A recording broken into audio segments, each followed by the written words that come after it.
Family News, I'm Rusty Pugh.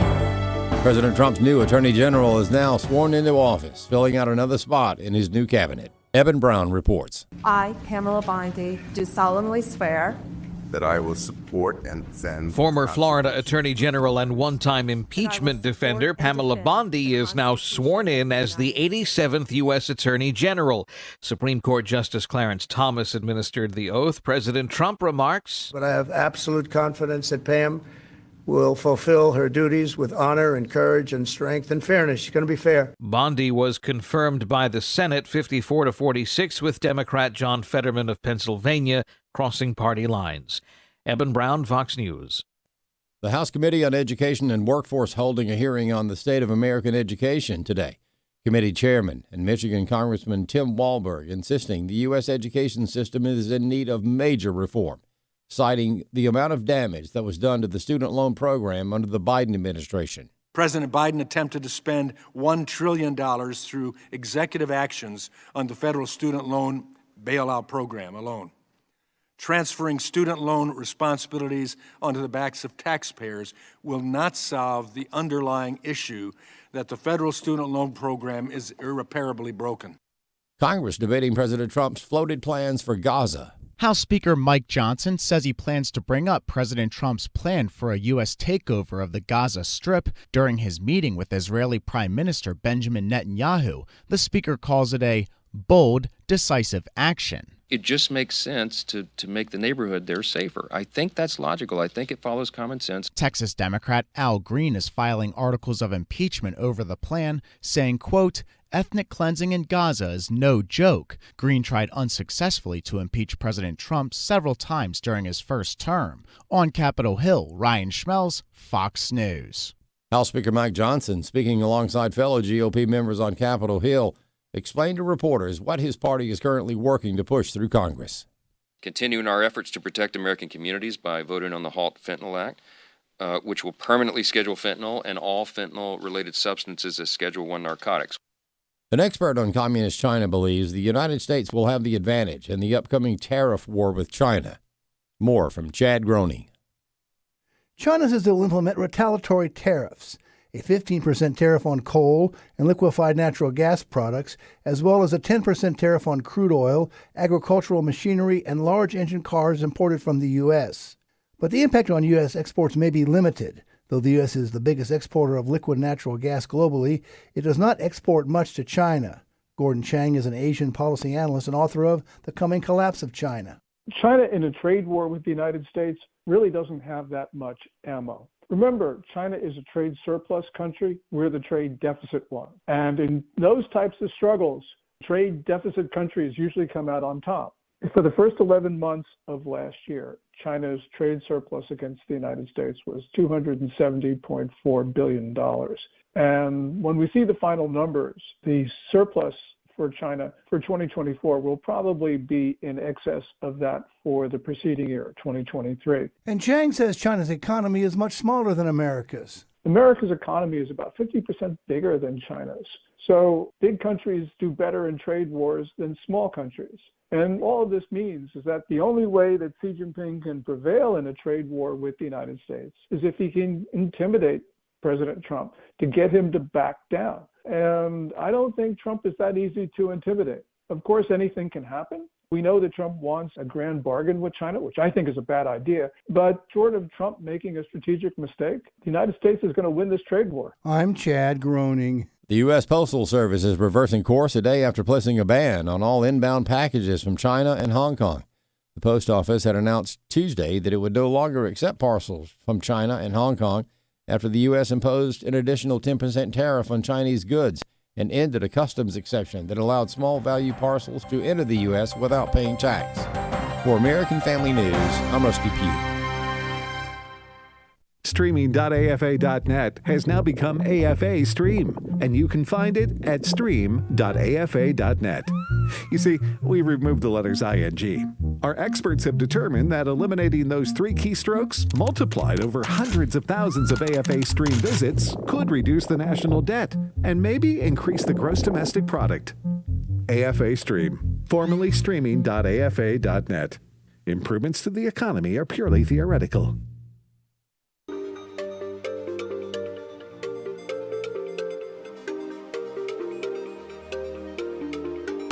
we inform. Religious freedom is about people of faith being able to live out their faith, live out their convictions, no matter where they are. We equip. Sacred honor is the courage to speak truth, to live out your free speech. We also rejoice in our sufferings because we know that suffering produces perseverance, perseverance, character, and character, hope.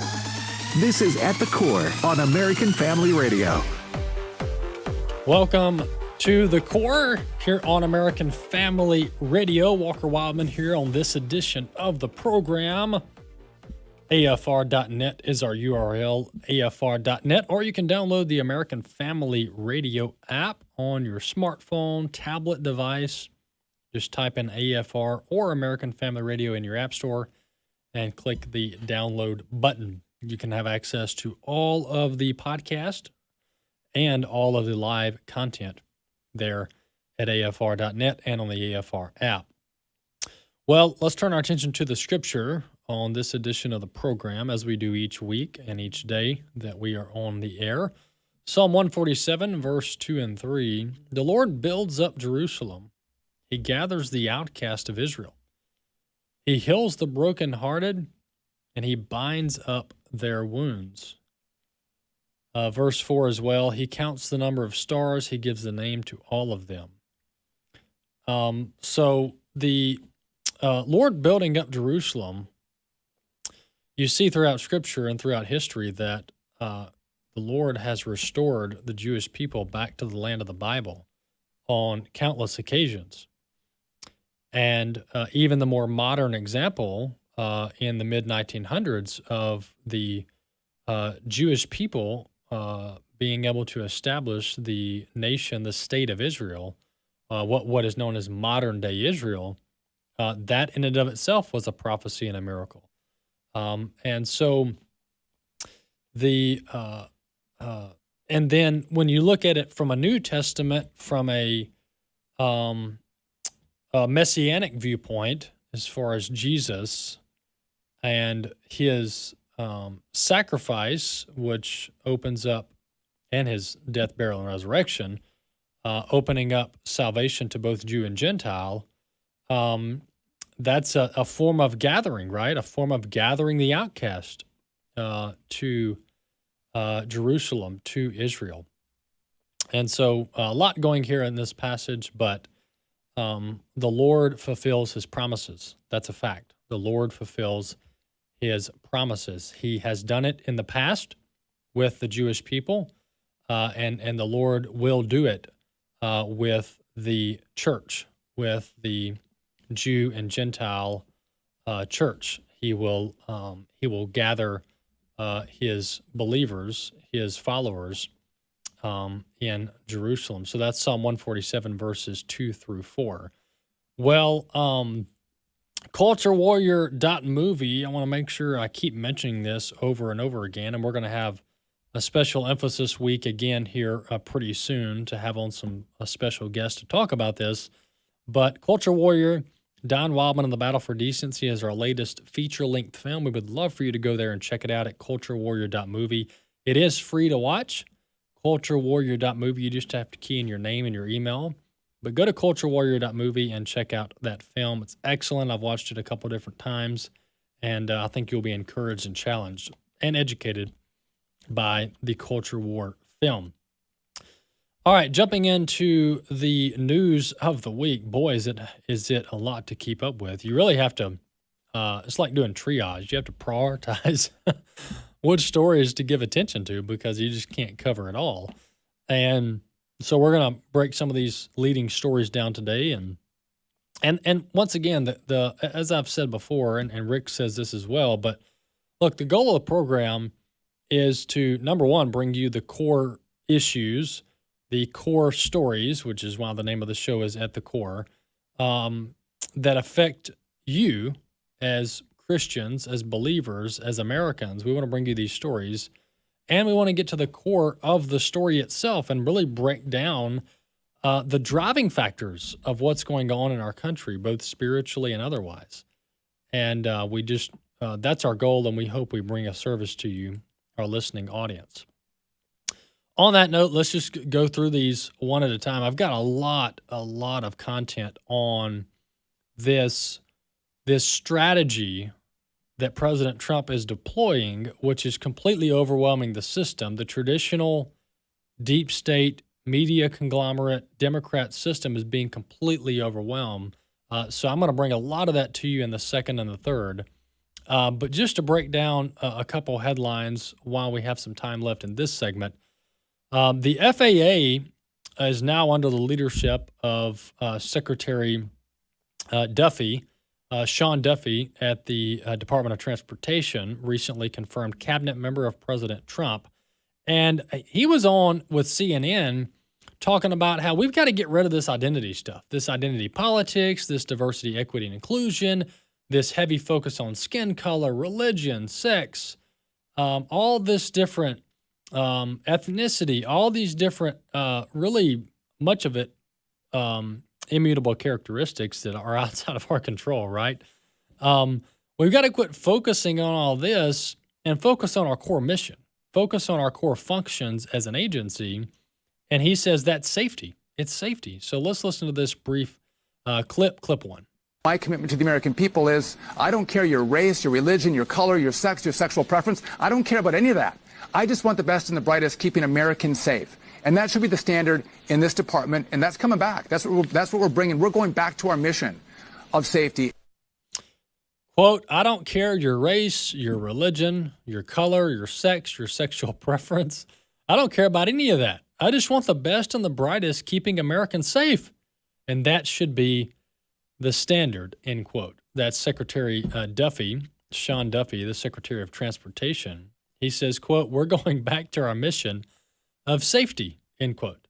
Which these are not really like groundbreaking standards and groundbreaking statements, but it's so against the modern day politically correct way of doing things that it's rather unorthodox. And the Department of Defense just recently announced, look, they said, look, we're ditching all these holidays, all these special months and special days where, you know, we celebrate all the 17 different whatever, right?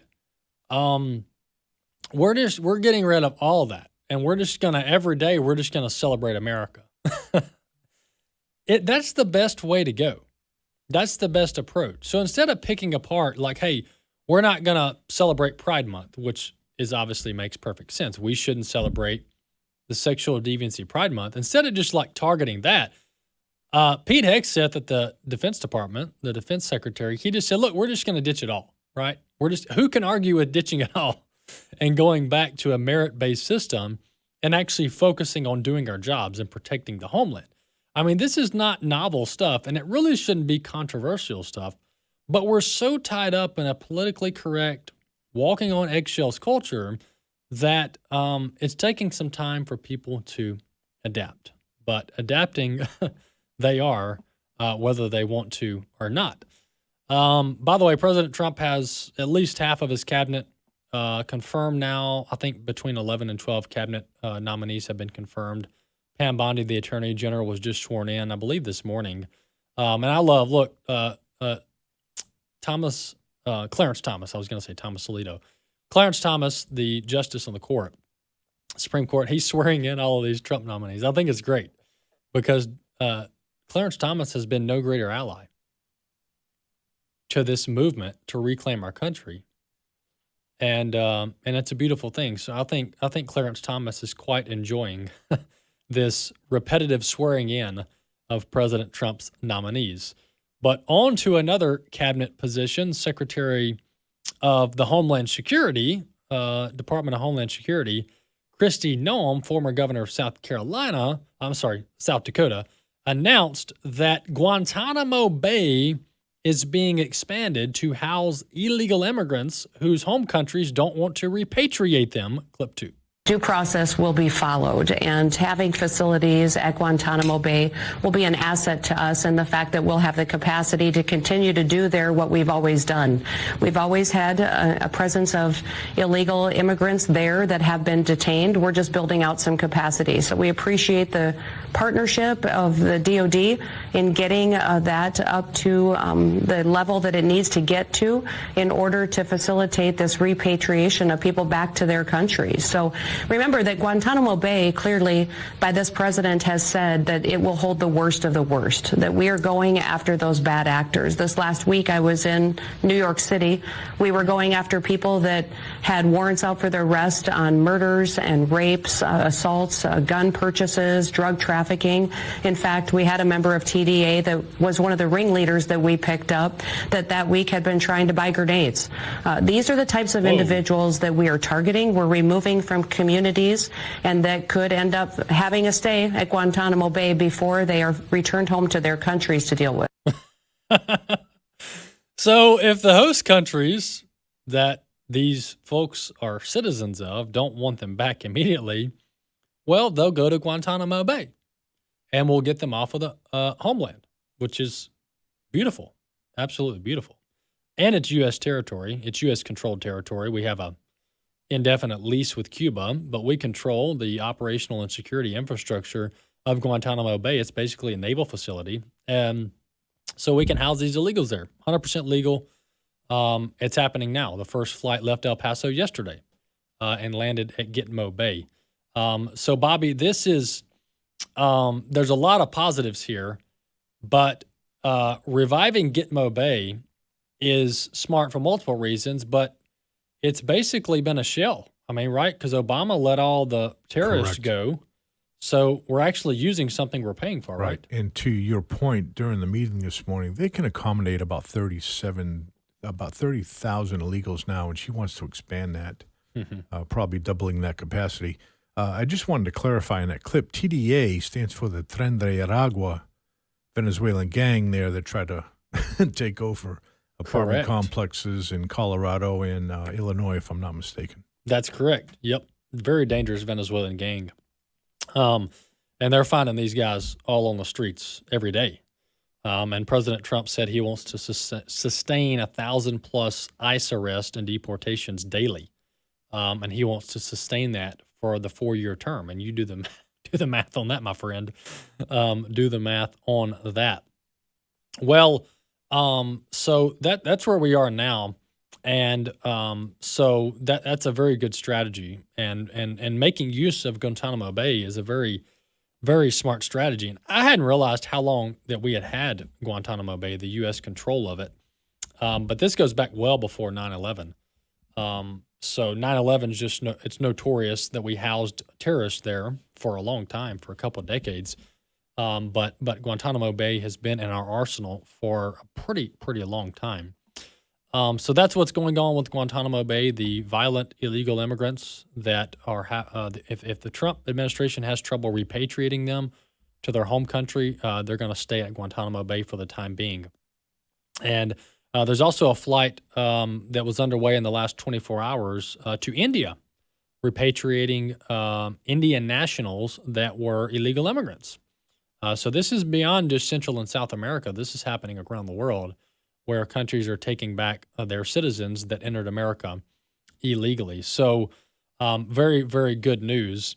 And the border is the border crossings, the illegal border crossings have dropped drastically. They've dropped drastically. The White House put out a chart within the last 2 weeks of just an absolute cliff, a fall off of illegal border crossings. They're looking at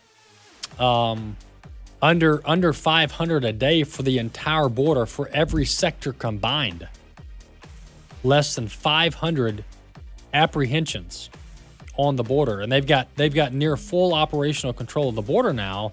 So the number, my point is, the number of guideaways is very minimal, if any. And so 500 or less a day apprehensions at the border. Many of these, by the way, are facing expedited removal, meaning they're being processed and deported within a day, within 24 hours. Quick turnaround there. Yeah. So getting those numbers down to under 500 a day is phenomenal. Biden was permitting thousands a day and releasing nearly all of them into the interior. We'll be back in a few.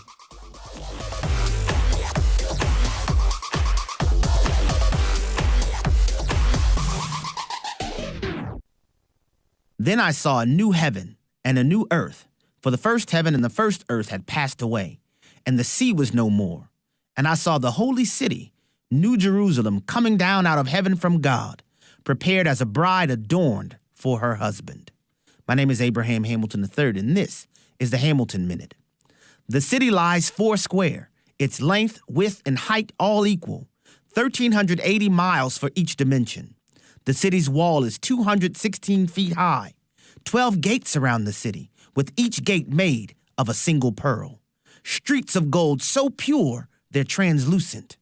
No need for a sun. God's glory lights the city. No tears, no pain. I wouldn't miss it for the world. Listen each weekday from 5 to 6 p.m. Central for the Hamilton Corner with Abraham Hamilton III, Public Policy Analyst for the American Family Association. The words you are about to hear are taken from letters sent in by members of the Trinity Debt Management Program. Dear Trinity, today I'm making my final credit card payment. Before I came to you, I was in a constant state of anxiety and panic, but now there is hope for my family's financial future. Working with Trinity made me understand that I'm not alone. You really do help people. Your kindness will never be forgotten. Without Trinity support, I would not have achieved my lifelong goal of becoming debt-free. We saved a lot on interest and penalties, of course, but the reward was the gift of human kindness. Trinity has carried me through a very difficult time in my life. You're amazing. I used to feel so anxious and hopeless. Now I feel grace and peace. God bless Trinity as you continue to help others become debt-free. If credit card debt has you down, call Trinity at 1-800-788-1813. That's 1-800-788-1813. Hello, everyone. I'm Tim Wildmon, president of American Family Association and American Family Radio. Hey, just returned from the presidential inauguration of President Trump and Vice President Vance. And let me tell you something, folks. There's an excitement in the air among millions and millions and millions of Americans who are ready for some common sense changes to come to our country. Guess what? We're going to Washington, D.C. again for our Spiritual Heritage Tour in June and September. We're over halfway full. If you want to go with us to see our nation's capital from a distinctively Christian heritage viewpoint, then you need to contact us. You need to go to wildmongroup.com, WILDMON group.com. We're also going to Colonial Williamsburg, Jamestown, and Yorktown. It's going to be a lot of fun. We're going to Boston in October. For information on any of these tours, go to wildmongroup.com, WILDMON group.com. At the Core podcasts are available at AFR.net. Now, back to At the Core on American Family Radio. Welcome back to the Core here on American Family Radio. Glad to have you with us today on the program. Walker Wildmon here with you. Second segment underway. Just a quick history. You probably actually learn more on listening to AFR in this show than you learned from years of public education or watching CNN. But Guantanamo Bay began being controlled by the U.S. government in 1903, where the U.S. entered an indefinite lease with the 45 square mile land and water at Guantanamo Bay. And so that's 1903. There's a history there. And we've been leasing it from the Cuban government ever since then. And it's a pretty big operation there. And so that's where the illegal immigrants will be housed pending repatriation to their home country. Let's see. Let's shift gears and talk about this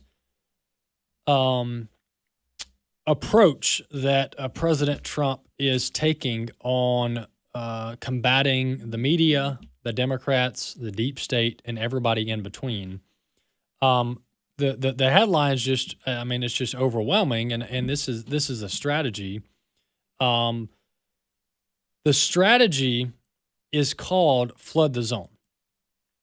And it's anybody who watches football, Flood the Zone, I believe originates as like a sports analogy. And you do this with, for example, if you're running a passing play, you flood the zone that the defense is in with just a lot of different wide receivers and players so that everybody gets confused and nobody knows who they should cover. So that's kind of the background of Flood the Zone.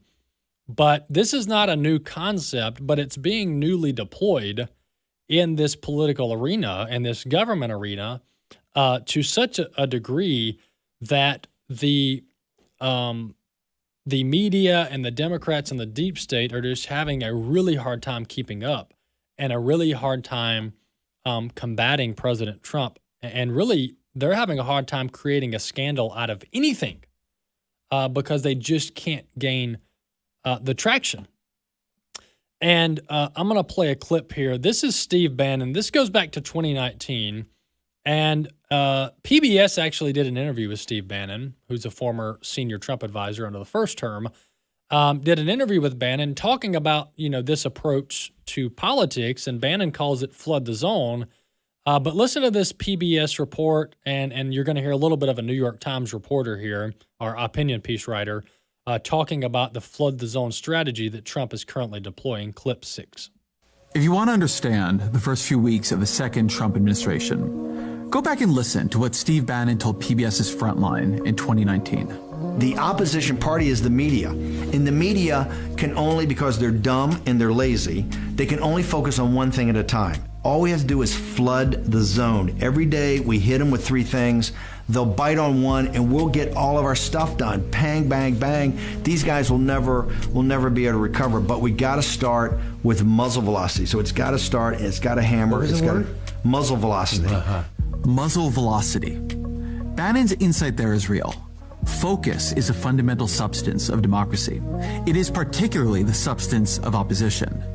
People largely learn of what the government is doing through the media. So if you overwhelm the media... A record-setting number of executive orders. Everybody pardons. Violence, non-violence. Including assaulting police officers. Birthright citizenship. We live in unprecedented times right now. If you keep it moving from one thing to the next... So far, so good. Is this legal?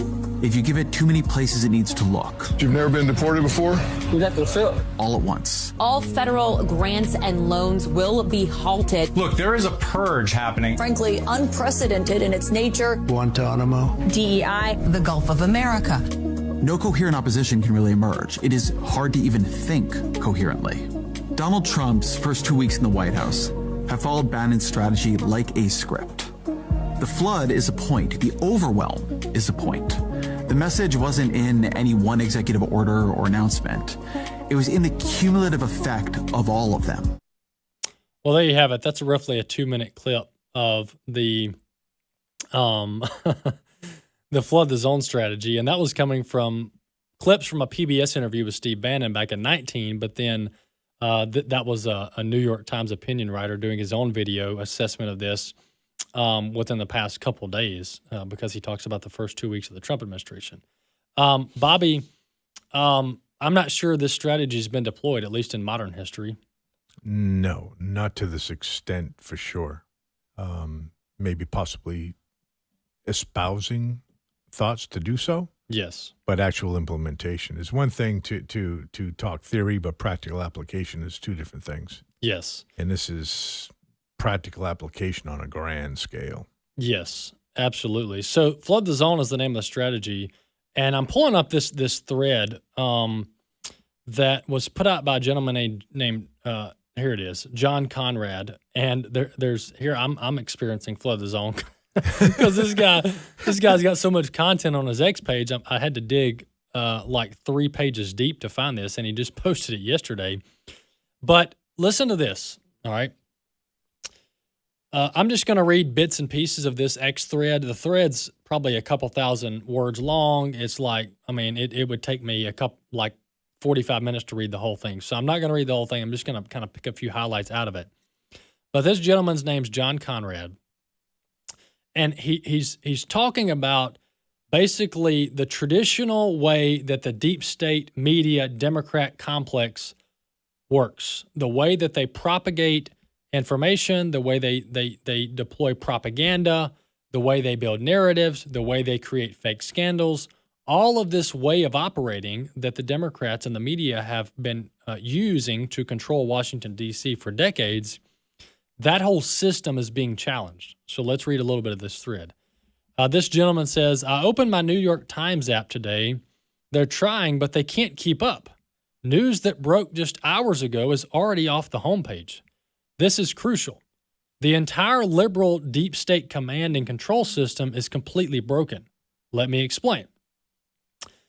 So he starts talking about how the layers in which the propaganda has to be disseminated.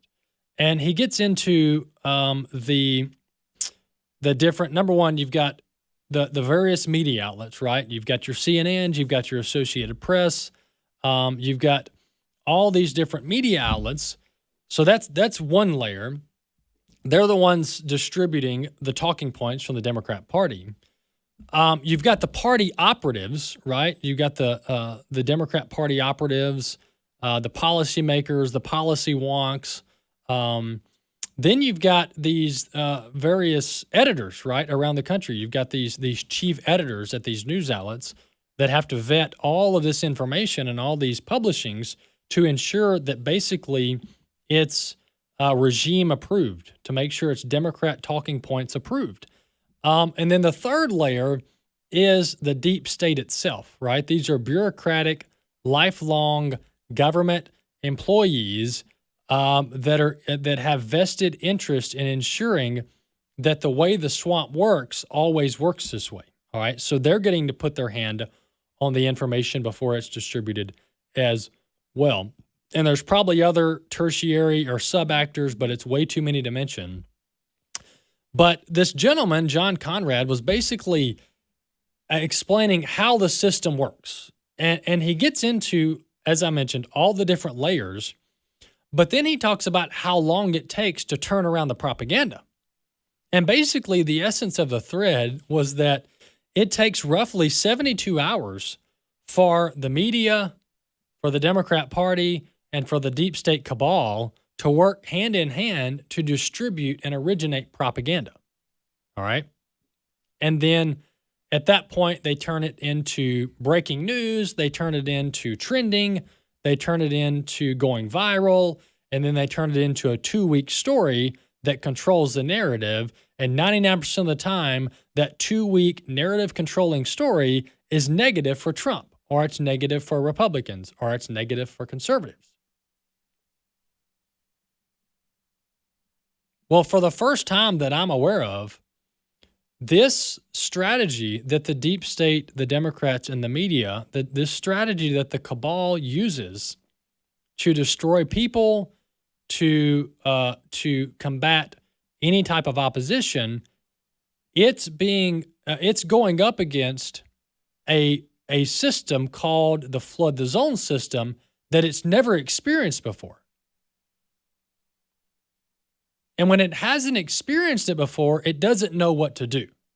And that's what we're experiencing now. Like when you look out on the horizon and you go, where is the Trump opposition? Well, the Trump opposition literally isn't there because the traditional Trump opposition is broken. The system is completely broken. And so that explains why this is different than the first term. And Bobby, I'm beginning to believe the level of preparedness to move at this speed and flood the zone to such an extent, going on over 2 weeks now, is one of the most brilliant political strategies I've ever seen. Yeah, it makes Patton in World War II look like he's going backwards, because this is a multi-pronged front that the left is ultimately just throwing stuff at a wall to see if it'll stick in terms of a defensive move, and it's not. And you can tell by the speeches at the Capitol today that they're at their last thread right now. They're just kicking out in frustration and just losing their tempers, and well, that doesn't put together a good, solid defense for sure. No, it doesn't. And when you look at the opposition, they're in legitimate freakout mode. Like, I watched a clip yesterday of multiple Democrat lawmakers and media representatives and journalists, so-called journalists. They were going over to USAID trying to figure out what's going on with Doge over there, shutting off these crony payments to all these foreign entities. Now we're learning domestic entities too, and we'll get into that more later. But they're completely stumped. And the representative from USAID came out in the lobby and said, look, guys, you're not coming in the building. This building's under the control of the executive branch. President Trump's the commander-in-chief. You guys aren't coming in the building. And better yet, we've only got 8 people here. We've told everybody else to go home. So this spokesperson said, look, there's nobody here. We've got 8 employees now. Everybody else been told to do telework. And we'll update you guys when we know more. And that was at an agency that had probably thousands of employees, if not several hundred.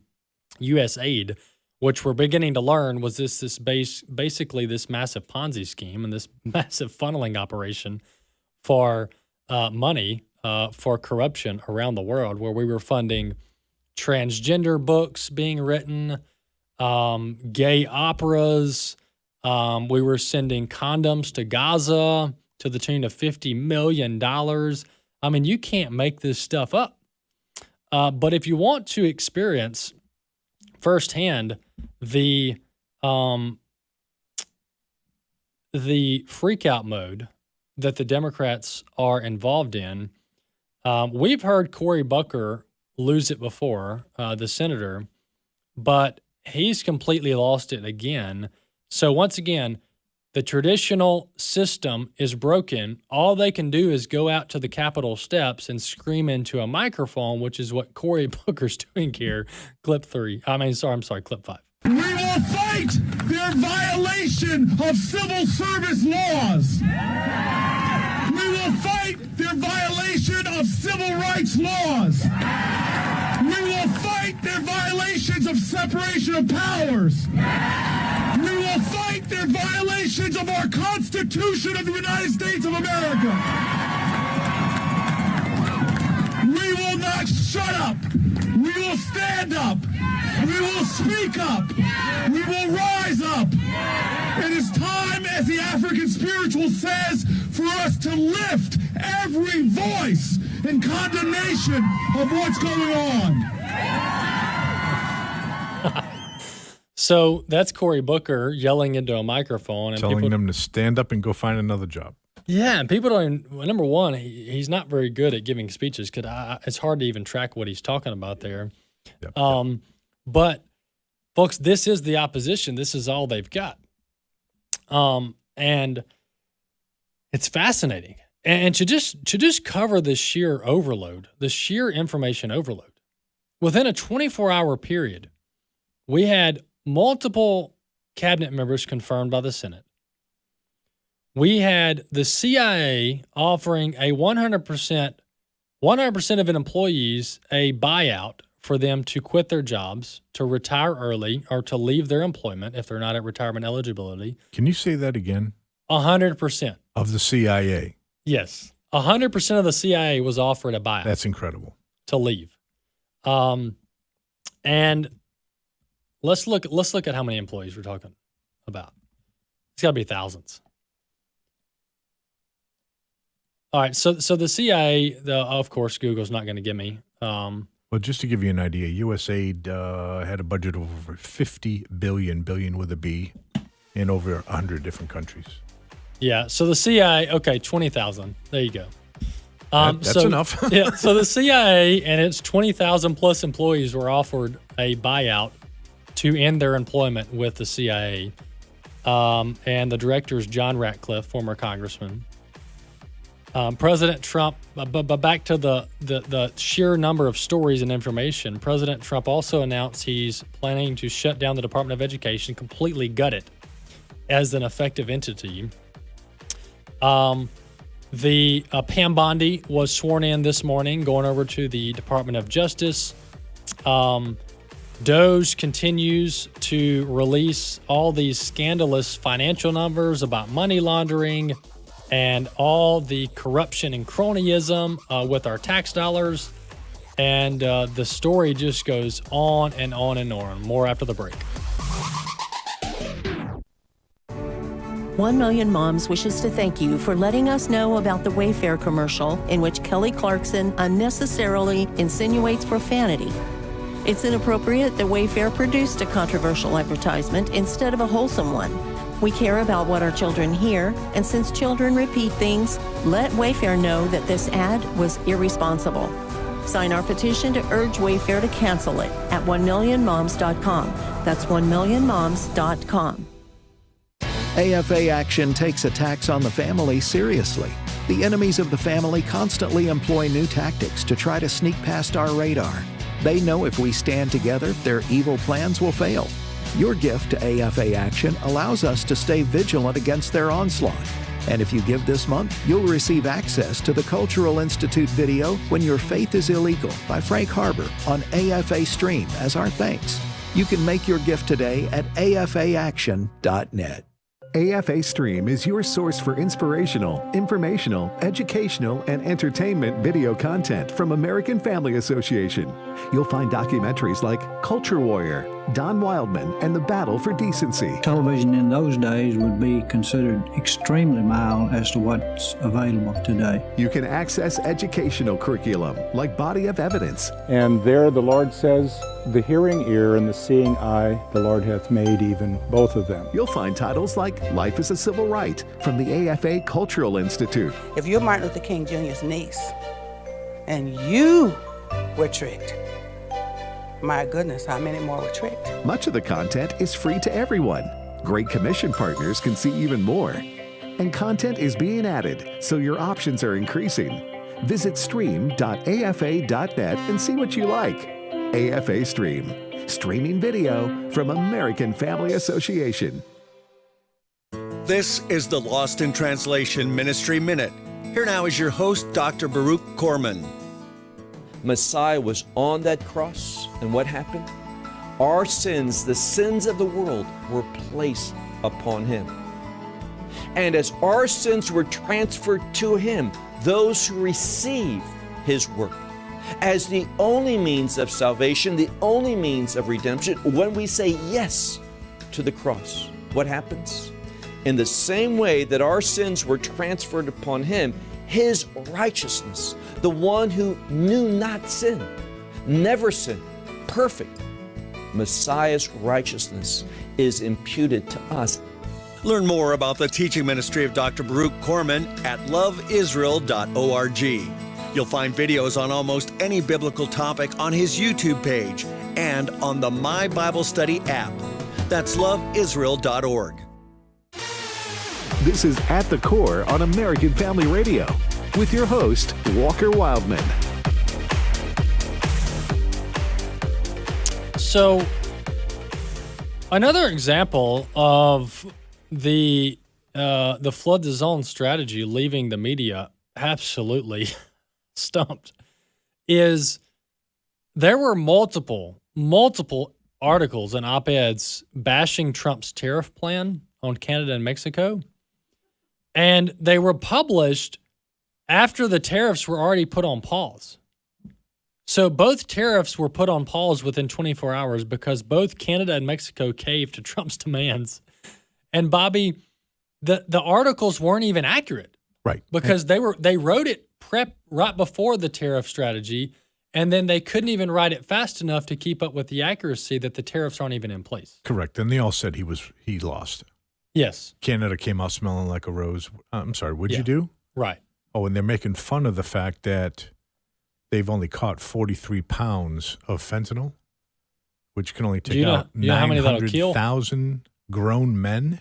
Yes. 43 pounds. That's all it takes. Wow. So, Yeah, so even the op-eds and the articles aren't even able to keep up with the most accurate information, the most up-to-date information. This is why I would encourage you to go over to AFN.net, American Family News, because those guys over in our news department are actually keeping up with what Trump's doing, and we're updating articles in real time. But there's all kinds of articles out there, even still, they're still published about the tariff plan that Trump was doing and how it's going to cost American citizens. But then little do we know, the tariffs aren't even in place. They're put on pause for 30 days. And they don't even update the op-eds. So the traditional strategy of this propaganda machine is so outdated, it's so broken, and it's absolutely so obvious. One other critique that I want to just immediately combat and debunk is this notion that Elon Musk is a rogue, unelected bureaucrat, which is this talking point, that nobody's sent to Washington, D.C. to do what he's doing. All right, that's the narrative that the left-wing media wants you to believe.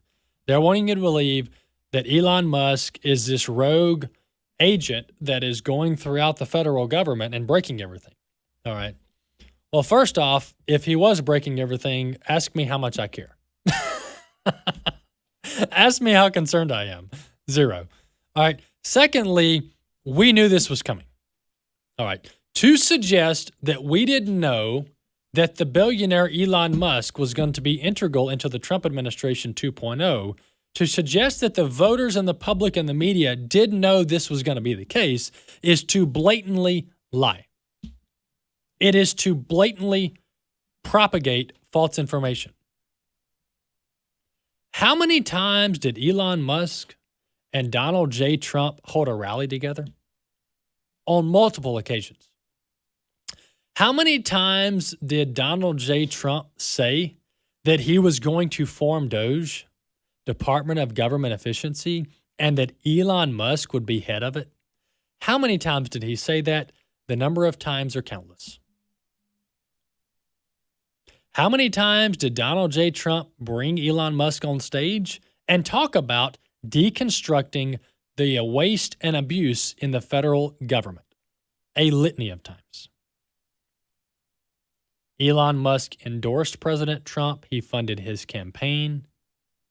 There was nowhere that Trump went where Musk wasn't, even after the election. And so this fake narrative that voters got duped and that President Trump has relegated the powers of the presidency and the executive branch to Elon Musk is absolutely fake. And if you actually know what's going on, and you can find this if you read some trustworthy news sources, number one, I actually don't even know how much Elon Musk himself is involved in this. I think he's probably has people under him doing a lot of the work. But nonetheless, DOGE is now instituted under the Office of the President, the Office of Executive Management in the White House. So this is like an official position. Elon Musk and the DOGE employees have actually been hired by the White House and the president to execute his wishes. So this isn't like, some non-government employee just moseying around D.C. and locking up buildings and shutting down computers and firing people. Absolutely not the case. This is an office of the president that is being deployed to the agencies to stamp out the corruption and the wasteful spending, which was a campaign promise and a key tenet of President Trump's campaign. Furthermore, there is nothing that Elon Musk is doing without the approval and the supervision of every single current director and acting director at every single agency that DOGE shows up to. For example, DOGE is working hand in hand with Secretary of State Marco Rubio, which is now also the acting director of USAID. And so this notion that the media is trying to create this narrative, which isn't sticking because of the flood the zone strategy, that nobody knew Musk was going to come onto the scene and we've got this rogue billionaire running the government. Well, number one, that's way overstated. Because Elon Musk, all he is doing what the president tells him to, which is to execute the orders of the president. Furthermore, when it comes to this strategy and how on earth President Trump's administration has been able to deploy it so beautifully and effectively pause money laundering, corrupt payments, and all the waste that has been uncovered, and do it in such an expedited fashion, listen to this. All right, so this is a post from Will Chamberlain. He's senior counsel at the Article 3 Project. But listen to this. Elon, talking about Elon Musk, who is over Doge, figured out that if you control OPM, the Office of Personnel Management, which is basically the Human Resources Department for the entire federal government, if you control OPM and you also control the Treasury payment system, which carries out the outlays for the entire federal government, all the wire transfers, you can zap any government program not explicitly authorized by statute, and no one can do anything about it. This is next level genius. I've never seen anything like it. I guess this is what happens when you get smart business people in the levers of power in Washington, D.C. But Doge and others have effectively, through the office of the president, have figured out that if they control Office of Personnel Management and they control the Treasury payment system, of which multiple bureaucratic lifelong employees have resigned because they don't want to go along with the president on this. But if you control those two things, anything where Congress doesn't explicitly say spend this money at this location and at this time can be ended immediately. And this is how the swamp has operated, by the way. And so President Trump's team is capitalizing on a major flaw of how the bureaucratic deep state functions. Traditionally, here's what they do. Congress passes these multi-trillion-dollar bloated 1,500-page spending bills that nobody's read. And within the spending bills, if you actually read them, all these agencies get all this money, right? All these agencies get all this money. Billions. And they're basically, to a degree, given the authority and the discretion to spend the money as they see fit. There might be very loose strings attached, like spend this money on this subject matter, or spend this money in this country. And then they'll give a one-sentence description of what the money's being spent for, like the common good of the people of Guatemala. Well, what on earth does that mean? All right, so the bureaucrats are given this immense control and discretion to spend this money and issue these grants and wire this money to whatever they deem is appropriate. I mean, it's very scandalous. And I wouldn't be surprised if Pam Bondi over at the DOJ, the Attorney General, opened up a full investigation of this within the next 36 hours.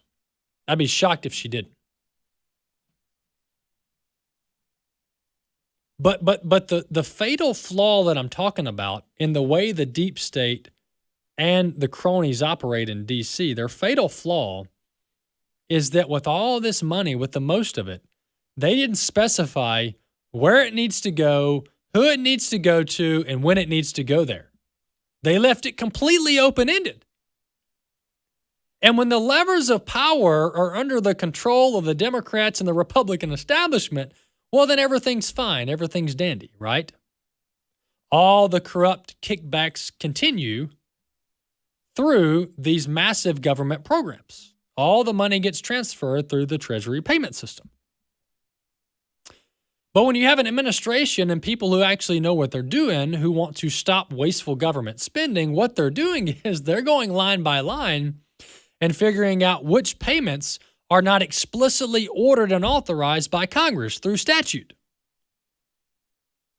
And if the payments are not explicitly authorized via statute through the U.S. Congress and signed by the president into law, that money doesn't have to go anywhere. And so it's not going anywhere. And so the Trump administration has now full control of the Treasury payment system, meaning no money gets wired overseas without the expressed approval of the White House and the Oval Office. So when President Trump says we are pausing all foreign aid, except I think maybe Israel and one other, we're pausing all foreign aid for, I think, 30 or 90 days, something like that, until basically my team can get a handle on where on earth all this money's going, Bobby. They mean it. So literally the Treasury system is put on pause, and these bureaucratic, lifelong political appointees and government employees are logging into their system trying to transfer money, and it's not working. That's beautiful. It is beautiful. But really, during all of this, with his lockdown, if you will, of the payment system, notice how you don't have Zelensky pounding on his door looking for billions of dollars. It's Correct. like he disappeared. Yes. And Zelensky, we're talking about the Ukrainian president, Vladimir Zelensky, he actually admitted the other day, Bobby, in an interview, that there's millions of dollars that were supposed to go to Ukraine that he said, quote, I don't know where that money went. Imagine that. Yeah. He said, I don't know where that money went. So the moral of the story, my friends, is that President Trump and his team are extremely serious about fulfilling their campaign promises. And there is a lot of livelihoods, and there is a lot of pocketbooks that will be impacted and are being impacted by this takeover of our duly elected President Donald J. Trump, who was overwhelmingly elected by the Electoral College and the popular vote. This takeover of Washington, D.C. and the entire executive branch is taking the left completely by surprise at the pace in which they are doing it and the means in which they're going about it. And to a lot of folks' defense and credit, Project 2025 to be one of them, from the Heritage Foundation and America First Policy Institute and countless others, this was all planned out. There were playbooks for this, and there have been playbooks for this. But in the past, we haven't had full control with true believers in charge of government to actually get the job done. So the playbooks were never deployed. Well, now the playbooks are being deployed. And it's called Flood the Zone, and the left has no idea what to do. And the media is in shambles. Just out in the last probably 3 hours, the Trump administration is uncovering that the U.S. government has been funneling money to a plethora of news agencies that are U.S.-based. I'm not going to say names until we get the firm information, but the U.S. government has been funding U.S. news agencies for propaganda purposes to the tunes of tens of millions of dollars. And because Trump has control of the Treasury payment system, those payments have stopped. So you're going to see literal news agencies go upside down, go bankrupt, close doors. Now, it may be complete Puffery, coincidence. maybe? Yeah. Coincidence, that's the word I was looking for. But Politico, it's reported, is one of the news agencies, in air quote, that has received millions from the government. Well, just within the last 48 to 72 hours, they're not able to meet payroll. So is that connected to the Treasury system being under full control of the White House? I don't know. Maybe they just had a banking glitch. But I'm telling you, there's billions of dollars at stake. And things are getting very serious because the money is stopping, my friends. All the quote-unquote charities that have been participating in the mass human trafficking of illegal immigrants, all that money's stopping. It has stopped. It's over.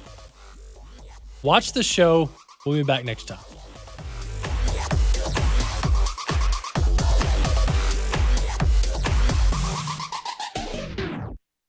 The views and opinions expressed in this broadcast may not necessarily reflect those of the American Family Association or American Family